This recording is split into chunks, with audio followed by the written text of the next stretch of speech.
শ্রী শ্রী মায়ের স্মৃতিকথা থেকে আমাদের পাঠ চলছে। শ্রী সারদা, মা, মেয়ে ও গুরু। পৃষ্ঠা সংখ্যা 147 থেকে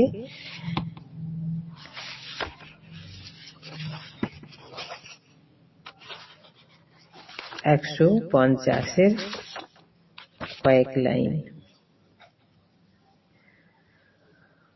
অসুখে বিসুখে মায়ের বালিকা ভাব অধিকতর প্রকাশিত হইত। সকল মানুষই অসুখের সময় দুঃখে কষ্টে পড়িলে কাতর হইয়া অপরের সাহায্যাভিলাষী হইয়া থাকে, অন্তর দ্রব হয়।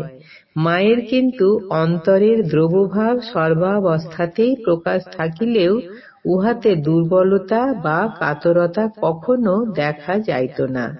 উহা শিশুর স্বাভাবিক অধিকার, স্নেহের আবদারের ন্যায়ই অতীব সহজ, সরল ও সুন্দর মনে হইত। কোমল হৃদয় ছোট মেয়ে যেমন মা বাপের স্নেহ মমতা আস্বাদন করে, সেইবার মায়ের অসুখ অনেকটা সারিয়াছে, জ্বর বন্ধ হইয়াছে, তবে এখনো খুব দুর্বল, শয্যাশায়ী। গোয়ালপাড়ার কেদারের মা প্রায়ই আসিয়া দেখিয়া যান, বিশেষভাবে খোঁজ খবর লন। কেদারের মা মাতা ঠাকুরানীকে সাক্ষাৎ জগদম্বা জ্ঞানে মন প্রাণ সমর্পণ করিয়াছেন, প্রাণপণে সেবা যত্ন করেন, কিন্তু অপার ভক্তি শ্রদ্ধার সঙ্গে অন্তরে অতুল বাৎসল্য রসও মিশ্রিত আছে। এতদূর হাঁটিয়া বৃদ্ধা আসেন মাকে দর্শন করিতে, আর মেয়ের দেহ কেমন আছে, কোনো অসুবিধা কষ্ট হইতেছে কিনা তাহার বিশেষ ভাবে খোঁজ খবর লইতে, স্বচক্ষে দেখিয়া যাইতে। গোয়ালপাড়া হইতেই বাজার হাট জিনিসপত্র আসে, বৃদ্ধা সব খোঁজ রাখেন, দেখিয়া শুনিয়া ব্যবস্থা করিয়া দেন। মায়ের ভীষণ অসুখে খুব উদ্বিগ্ন ছিলেন, এখন অনেকটা ভালো দেখিয়া কিঞ্চিৎ স্বস্তি পাইয়াছেন। আসিলেই বিছানার পাশে কাছে কাছে ঘেঁষিয়া বসেন, পায়ে হাতে গায়ে হাত বুলান, স্নেহ আদরের কথা বলেন, কি খাইতে ভালো লাগে, কোনটি খাওয়া ভালো, এইসব অনেক কথা হয়। অদ্য আসিয়া মেয়েকে একটু ভালো দেখিয়া যদিও মন একটু প্রফুল্ল হইয়াছে, তথাপি আহারে তেমন রুচি নাই জানিয়া খুবই চিন্তিত হইলেন। সেবক সেবিকাকে নানা পরামর্শ দিয়া মায়ের কানে কানে চুপি চুপি বলিয়া গেলেন, তিনি একটি খাবার জিনিস তৈয়ার করিয়া দিবেন, উহা খুব মুখরোচক, খাইলে রুচি জন্মিবে। কেদারের মা পাকা গৃহিণী, কত কি জানেন, সেকালের প্রাচীন অভিজ্ঞা মহিলা। মায়ের অসুখের সময় হইতে একটি সন্তান রোজ রাত্রে শুইবার আগে এবং ভোরবেলা মায়ের ঘরে গিয়া খোঁজ খবর লন, মা কেমন আছেন। মায়ের ঘরের নিচে সেবিকারা শয়ন করেন। অদ্য ভোরে গিয়া মাকে কুশল সমাচার জিজ্ঞাসা করিতে মা বলিলেন, বাবা ভালো আছি, একটু খিদে পাচ্ছে। কচি খুকির চাহনি, আবদার করার মতো কথা, সন্তান কি দিবেন ভাবিতেছেন।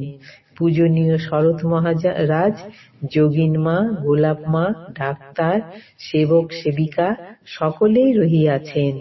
খাবার জিনিস কত কি আছে, তাহাদের জিজ্ঞাসা করিয়াই কিছু দেওয়া ভালো মনে হইল।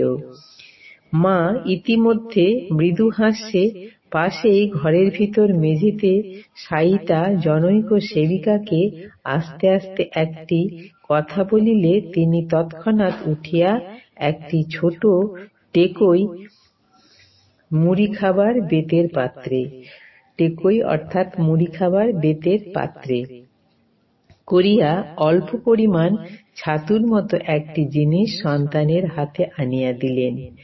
মা সন্তানের দিকে মুখ করিয়া আগ্রহের সহিত বলিলেন, খাইয়ে দাও। সন্তান কিংকর্তব্য বিমূঢ় সন্তান কিং কর্তব্য বিমূঢ়, টেকো হাতে লইয়া বুঝিলেন না কি পদার্থ, জিনিসটি তাহার অচেনা। কি করেন? মায়ের শরীরের এই অবস্থা, কলিকাতা হইতে ডাক্তার ঔষধপথ্যাদি আসিয়াছে, শরৎ মহারাজ স্বয়ং আসিয়াছেন, তাহাদের মত না লইয়া এ কি খাওয়ানো ভালো?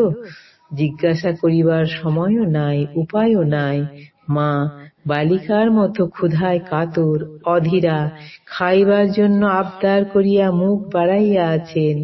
না, আর অপেক্ষার সময় নাই। রোগীকেও এই কয়দিন খাওয়াইবারই জন্য যত্ন করা হইতেছে। আজ স্বয়ং খাইতে ইচ্ছুক। মাকেই মনে মনে স্মরণ ও আশ্রয় করিয়া সন্তান বিছানার উপরেই বসিয়া টুকটুক করিয়া সেই খাবার মায়ের মুখে দিতে লাগিলেন। খাইয়া মায়ের মুখে চোখে বালিকার মতো তৃপ্তি ও আনন্দ ফুটিল, দেখিয়া সন্তানেরও খুব আনন্দ হইল। মধ্যে মধ্যে দুই একটি হর্ষের কথাবার্তা বলিয়া খাওয়া শেষ হইলে জল পান করিয়া মা পরম তৃপ্তি প্রকাশ করিলেন।